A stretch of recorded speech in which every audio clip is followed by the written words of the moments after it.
السلام علیکم ورحمۃ اللہ۔ آج 9 مہینے کے بعد پاکستانی عوام رونے پر مجبور ہے کیونکہ ان کا پرسان حال کوئی نہیں ہے۔ عمران خان نے کہا تھا کہ میں خودکشی کر لوں گا مگر کسی سے بھیک نہیں مانگوں گا۔ قائد اعظم نے کسی سے قرض نہیں لیا، میں عمران خان بھی کسی سے قرض نہیں لوں گا۔ یہ کیا ظلم ہے کہ جب سسٹم میں خرابی پیدا ہو جائے اور کوئی وزیر اعظم ایک ملک میں جا کر لوگوں سے چندے اکٹھے کرتا ہے، میں ایسے نہیں کروں گا۔ انہوں نے جو باتیں کی تھی ان سب کے خلاف وہ چلا گیا۔ انہوں نے بھیک بھی مانگا، انہوں نے جولی بھی پھیلائی، انہوں نے ہاتھ بھی پھیلایا، انہوں نے چندے بھی مانگے، انہوں نے بھی وہ سب کچھ کر لیا جو پاکستانی عوام کے ساتھ ہمیشہ سے ہوتا رہا ہے۔ انہوں نے صرف اقتدار حاصل کرنے کے لیے تمام پولیٹیکل پارٹیوں کو اکٹھا کیا، جو تھوکا تھا انہوں نے وہ سب چاٹ لیا۔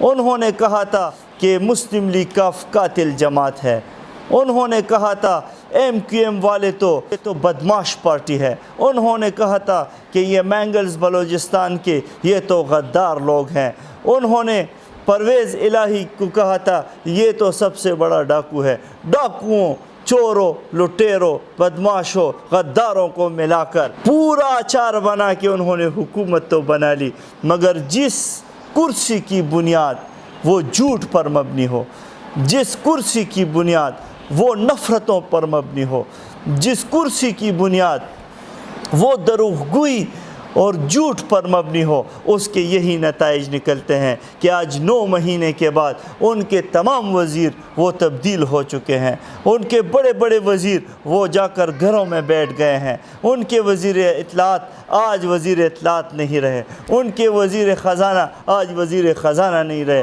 ان کے وزیر پیٹرولیم آج وزیر پیٹرولیم نہیں رہے۔ کہاں گئے ان کے یہ بلند و بانگ دعوے؟ کہاں چلی گئی ان کی حکومت؟ کیا ہو گیا ان کو کہ آج یہ کوئی معاشی پالیسی اس ملک کو دینے میں ناکام ہے؟ کیا ہو گیا عمران خان کو کہ آج اسٹیٹ بینک IMF کے حوالے ہو گیا ہے؟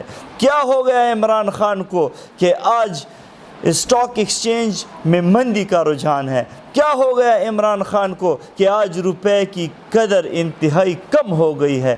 کیا ہو گیا آج عمران خان کو کہ آج پیٹرول کی قیمت وہ 120 روپے ہو گئی ہے؟ کیا ہو گیا ہے آج عمران خان کو کہ جو ڈالر 70 سالوں میں 100 روپے تک پہنچا تھا وہ انہوں نے 9 مہینے میں 150 روپے کا کر دیا؟ کہاں گئی ان کے بلند و بانگ دعوے کہ جب 1 روپے ڈالر کے سامنے گرتا ہے تو 100 ارب روپے پاکستانی قوم قرض میں ڈوب جاتی ہے؟ انہوں نے تو 50 روپے پاکستانی روپے کی قدر میں کمی کر دی ہے۔ تو انہوں نے تو کہا تھا 1 روپے کے بدلے میں 100 ارب روپے پاکستانی قوم تنزلی کا شکار ہوتی ہے۔ انہوں نے تو 50 روپے کم کر کے 5000 ارب روپے نقصان کر دیا ہے پاکستانی قوم کا۔ انہوں نے تو ڈالر کے سامنے پاکستانی روپے کی قدر کو گرا دیا ہے۔ اب یہ کس منہ سے حکومت کر رہے ہیں؟ ان کو چاہیے کہ یہ مستعفی ہو جائیں، گھر میں بیٹھ جائیں، پاکستانی عوام پر رحم کریں۔ عمران خان کو ووٹ دینے والے بھی پریشان ہیں کہ ہمارے ساتھ کیا ہو گیا ہے۔ آج پاکستانی قوم اپنے فیصلے پہ نادم ہے۔ وہ غریب رو رہے ہیں، ریڑھی والا، سبزی بیچنے والا اور فروٹ بیچنے والا، آج غریب لوگ رو رہے ہیں۔ 2 وقت کی روٹی انہوں نے چھین لی ہے، مہنگائی انتہا کو پہنچ گئی ہے، IMF کے ساتھ ڈیل مکمل ہو چکی ہے، 700 ارب روپے کے نئے ٹیکس پاکستانی عوام پہ بھی لگیں گے۔ جو زر مبادلہ آ رہا تھا، جو ہمارے ذخائر تھے، جو ہمارے وسائل تھے، اس سے استفادہ حاصل نہیں کیا جا رہا اور پاکستان کو دن بدن مقروض کر کے دلدل میں پھینک رہے ہیں۔ میں سمجھتا ہوں کہ اگر اسی طرح یہ حکومت جاری رہی تو آنے والی حکومت کے لیے بھی زبردست مشکلات پیدا کر کے یہ لوگ چلے جائیں گے۔ یہ نہ تجربہ کاروں کی حکومت ہے۔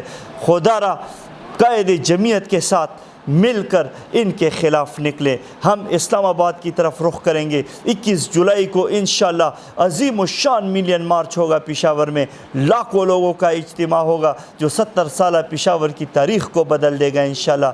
13 ملین مارچ ہم نے پاکستان میں کر لیے ہیں، 2 اور ہونے جا رہے ہیں، ایک پشاور میں ایک کوئٹہ میں۔ آپ بھی اس میں شرکت کریں، اور تمام جماعتوں نے اے پی سی کی کال دی ہے۔ عید کے بعد انشاءاللہ مولانا فضل الرحمان کی قیادت میں زبردست اے پی سی کا اجلاس ہوگا، اس میں فیصلے کیے جائیں گے اور پھر اسلام آباد کی طرف ہمارا رخ ہوگا۔ آپ سب سے درخواست ہے کہ اس میں شرکت کریں، اور ایک ذمہ دار شہری ہونے کی حیثیت سے آپ قائد جمعیت کی آواز پر لبیک کرتے ہوئے ہر جلسے اور جلوس میں شریک ہو جائیں، تاکہ ہم اس حکومت کو گرا کر نئے انتخابات کروائیں تو پاکستان کی ریاست میں حقیقی جمہوری ریاست بنانے کے لیے آپ اپنا کردار ادا کریں۔